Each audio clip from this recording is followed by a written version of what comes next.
안녕하세요. 안녕하세요. 선을 넘는 목사 김주현 목사입니다. 정영주 목사입니다. 오늘은 우리가 성경의 이야기를 오늘도 하게 될 겁니다. 이것도 역시 또 은혜로운 얘기는 아닐 수 있습니다. 제가 이제 군대에 있을 때 일이었는데요. 저희 군의관님이 이제 제가 군종이라고 아마 그랬던 것 같아요. 밤에 행군을 할 때 저랑 같이 행군을 하시면서 옆에서 자기가 삼성병원 정신과에 있을 때 있었던 에피소드 하나를 얘기를 해주시는 거예요. 이분은 무신론자고 영적인 부분들에 대해서 인정하지 않는 분이었는데 자기가 딱 한 번 그런 경험을 했다는 겁니다. 정신과에 보면 다중인격, 그러니까 이제 우리 얘기로 귀신 들린 사람들, 한 사람 안에 여러 사람의 인격이 존재하는 그런 병을 가지고 있는 사람들이 여러 있었다는 겁니다. 그런데 이제 그게 다중인격이라 해도 여러 다른 사람들, 남자가 됐다, 여자가 됐다, 할머니가 할아버지가 됐다 이제 하는데, 그래도 그 사람이 왼손잡이면 그냥 다 왼손잡이고 그런 모든 습관들을 공유하기 때문에 아마도 이것은 실제로 영혼이 바뀐 게 아니라 자기 정체성의 혼란이 심하게 오는 거다라고 정도로 이제 정신과에서 분석을 한대요. 그런데 현대의학으로 설명이 안 되는 한 사람이 있었답니다. 5명의 인격이 한 사람 안에 있는데 그 인격이 바뀔 때마다 정확하게 습관이나 말투나 기억 모든 것들이 완전히 다른 사람으로 바뀌어서 이거는 유례가 없었던 일이 하나 있었다. 그래서 이제 그거는 정말 자기가 보기에도 귀신 들린 것 같더라는 거예요. 한 사람이 6.25 때 죽은 사람, 한 사람은 교통사고로 죽은 사람, 또 한 사람은 태어나자마자 아기 때 죽었던 사람, 이런 사람들이 다 같이 모여서 같이 살고 있는데 정말 신기했다는 거예요. 그 얘기를 하는 이유가 영적인 자기 경험이 있었다. 그래서 뭔가가 있긴 있는 것 같다라는 얘기를 저한테 해주느라고 했던 이야기예요. 목사님은 어떻게 생각하세요? 정말 귀신이 있을까요? 귀신이 있겠죠. 성경에는 분명히 귀신에 대한 이야기들을 하잖아요. 구약 성경에도 한 차례 귀신 이야기가 나오긴 맞아요. 나옵니다. 한 번 나오긴 하는 것 같아요. 사울 왕이 사무엘 선지자의 죽은 영혼을 불러내오는 엔돌에 있는 접신한 무당을 불러다가 그래서 사무엘의 영혼을 불러오는 이야기에서 이게 귀신 이야기인가 보다 하는 이야기. 사울 왕이 귀신 들렸다 하는 얘기들이 나오죠. 근데 사실 구약 성경을 천천히 살펴보면 귀신에 대한 사건으로서는 거의 유일한 사건이 아닐까? 나중에 이제 선지서에 보면 귀신 이야기들이 간간히 나오긴 하는데요. 거기에서 나오는 귀신은 신약 성경에 나오는 귀신과는 특징이 다릅니다. 이들은 그러니까 바알이나 아세라와 같은 이방 신들을 귀신이라고 그렇죠. 그렇게 예. 불러요. 그리고 성경에서 보면은 사실은 이 귀신을 이야기할 때 귀신의 존재에 대해서 그렇게 크게, 특히 구약 성경은 관심이 별로 없었던 것 같아요. 귀신이라는 존재가 전면에 나오기 시작하는 거는 신약 성경부터죠. 사실은 귀신뿐만이 아니라 사탄도 마찬가지입니다. 그렇죠. 구약 성경에서는 사탄의 존재가 굉장히 희미해요. 좀 구체적으로 나왔던 본문 같은 경우에는 욥기 정도가 아마 좀 유일하지 않을까 싶어요. 욥기에 보면은 사탄이 하나님과 대화를 하죠. 대화를 해서 욥이 하나님에 대한 신앙을 유지하고 있는 건 지금 하나님이 그에게 많은 환경을 주셨기 때문이다. 이걸 제하여 버리면 저 사람도 무너질 것이다. 그러니까 하나님 한번 해봐. 굉장히 좀 특이한 설정이에요. 사탄이 그렇죠. 하나님과 대립하는 것 같아 보이지만 사실은 하나님의 명령을 듣기도 하고요. 그렇죠. 그런 모습으로 등장합니다. 사탄만 사실은 구약 성경에 등장하지 않는 것이 아니라 구체적으로 천사의 모습도 구약 성경에서는 잘 구체적으로 드러나지 않아요.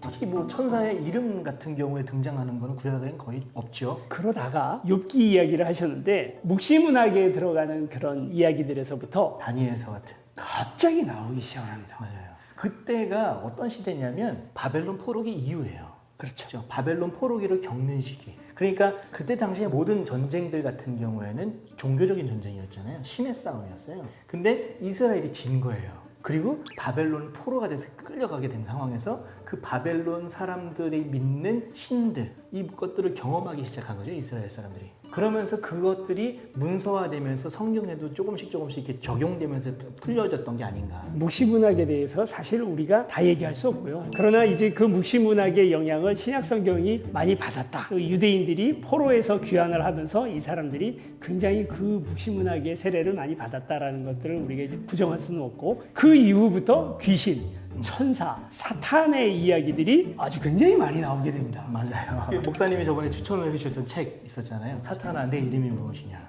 라고 하는 책이 논문이었어요, 사실은. 근데 그 논문에서도 보게 되면 구약 성경에서는 그 귀신이나 악한 사탄의 존재에 대해서 큰 의미를 두지 않다가 포로기 이후부터 인격화되기 시작했다라는 표현을 쓰더라고요. 악이라고 하는 개념, 사실은 모호한 개념이기도 하고, 그리고 그렇죠. 또 형이상학적인 개념인데 이것이 형체를 가지게 되는 것입니다. 묵시문학에서 가장 중요한 것이 지혜라는 말인데, 이 지혜도 몸을 가지기 시작하고 지혜가 외치고 의지로 움직이기 시작하는 지혜라는 것이 나타나기 시작합니다. 그런 이야기들이 이제 묵시문학에 굉장히 많이 나오게 되는데, 악의 화신, 사탄, 그리고 또 귀신들, 그의 조물애기들, 귀신들, 이런 것 이야기들이 나오기 시작을 하죠.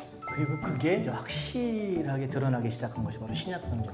특히 복음서. 네, 그렇죠. 네. 복음서에 많이 등장하기 시작했다는 거예요. 예수님은 이 귀신들을 쫓아내는 역할을 많이 하십니다. 그리고 또 예수님의 이야기 속에서도 귀신에 대한 이야기들이 자주 등장하게 되죠. 그렇죠. 어떻게 보면 그 시대적인 산물도 분명히 있지 않을까라는 생각이 들어요. 그때 당시에 현상을 해석하는 것들이 극히 제한적이잖아요. 그렇기 때문에 종교적이거나 귀신의 이야기, 악귀의 이야기 이런 것으로 그 현상을 해석해내는 방법 중에 하나가 아니었을까요? 그러니까 이제 병이 걸렸어요. 근데 이 병이 요즘 같으면 의학으로 설명이 가능한 병이지만 당시 사람들은 그걸 뭐 어떻게 알겠어요. 그러니까 귀신이다. 정신병의 또 이런 부분들도 귀신이다라고 설명하기가 쉬웠지 않았을까 하는 생각들을 한번 해보는 겁니다.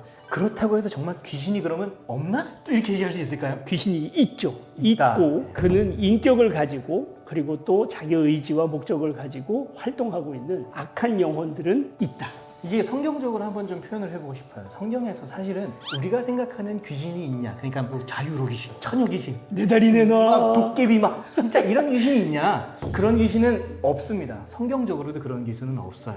그러니까 이제 우리는 우리 시대의 그 민속 전통 사상 속에서 가지고 있는 귀신에 대한 이미지가 있어요. 그쵸. 그 말을 같은 귀신이라는 말로 사용을 하다 보니까 죽은 사람의 영혼이 천국이나 지옥에 가지 못하고 구천에 떠도는 구천을 떠돌고 있는 영혼을 우리가 귀신이라고 보통 얘기를 하는데 그런 귀신에 대해서 성경은 한마디도 적고 그렇죠. 한마디도 적고 있지 않습니다. 그렇다면 성경에서 나오는 귀신은 어떤 특징이 있느냐? 사람 속에서 일을 한다는 거예요. 그렇죠. 어떤 모양을 가지고 누군가를 놀래키거나 아니면 혐오감을 주는 그런 머리 풀고 뭐 피를 질질 흘리고 뭐 뿔 달리고 이런 귀신이 아니에요. 그러니까 육신은 없습니다. 귀신들의 특징은 그 대신에 어떤 한 육신에 기생하는 거죠. 그렇죠. 그 사람의 영혼도 있고 그 영혼의 자리에 들어와서 기생하고 있는 내 의지와는 전혀 상관없는 다른 의지, 다른 인격, 다른 정체성을 가지고 있는 그런 기생 영혼인 거죠. 사람 속에 들어가서 사람을 조종한다. 참 이게 역사적으로도 많이 볼 수 있을 것 같아요. 뭐 인간의 전쟁의 역사라든가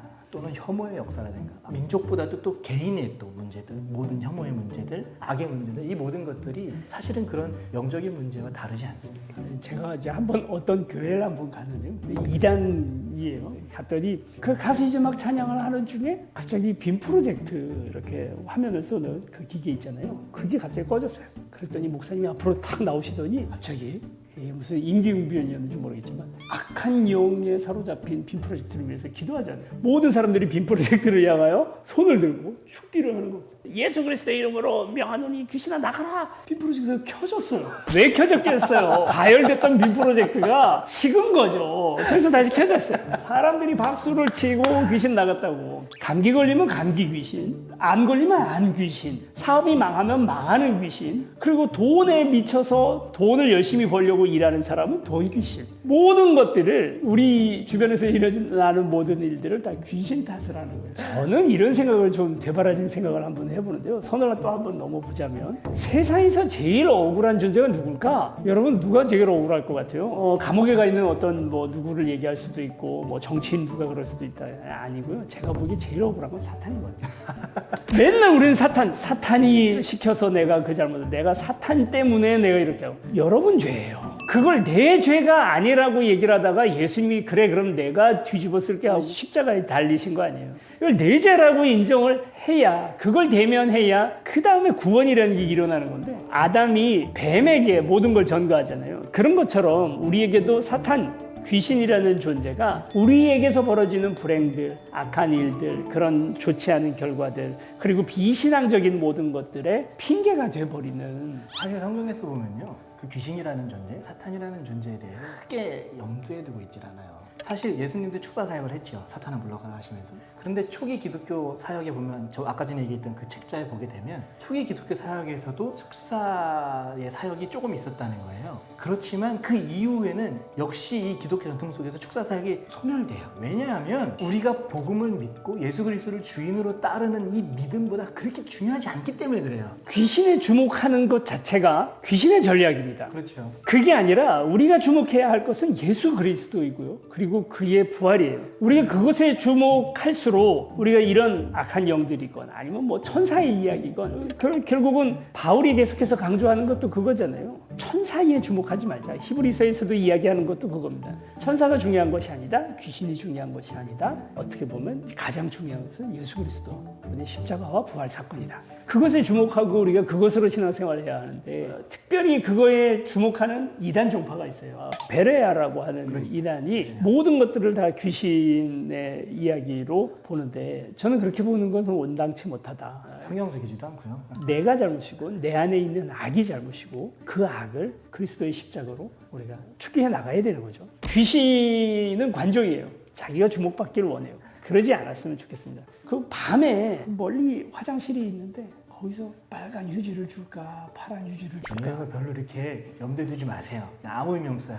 그런 귀신은 없고요. 그리고 작년에 돌아가신 우리 할머니가 억울해서 나타나는 귀신도 없습니다. 다만 정말 우리의 의식 깊숙이 해서 우리를 통제하고 움직이려고 하는 그런 유혹의 귀신들을 우리는 물론 경계하고 예수 그리스도에게 더 집중해야 할 것 같아요. 예수님 이야기의 귀신 이야기에서 가장 기억에 남는 건 저는 그거거든요. 귀신이 어떤 집에 난장판으로 만들어놨어요. 사람들이 그래서 그 집을 와서 깨끗이 청소를 합니다. 귀신들 다 쫓아냈어요. 그때 이 귀신이 온 동네를 다니고 무리를 다니다가 다시 어디 갈 곳이 없으니까 그 집으로 다시 돌아왔더니 그 집이 너무 깨끗하고 좋은 거예요. 그래서 더 많은 친구들을 데리고 와요. 그래서 이전보다 형편이 더 악해졌더라라는 이야기를 합니다. 예수님의 비유지요. 네. 그렇죠. 그 이야기의 가장 핵심은 무엇이냐면 귀신 아무리 쫓아내도 소용없다는 거죠. 주인이 있어야 되는 거예요.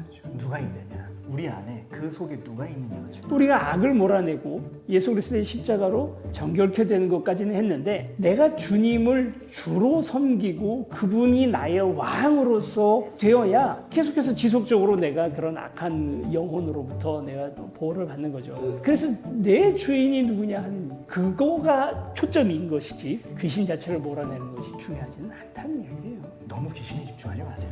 우리가 바라봐야 할 분이 예수님입니다. 그래도 밤에 이렇게 그 배달하다 보면 무서울 때가 가끔 있어요. 그냥 기분일 뿐입니다. 네, 그러니까 별로 이렇게 염두에 두지 마시고 목사도 무서운데요, 뭐. 오늘은 여기까지 하겠습니다. 네, 안녕.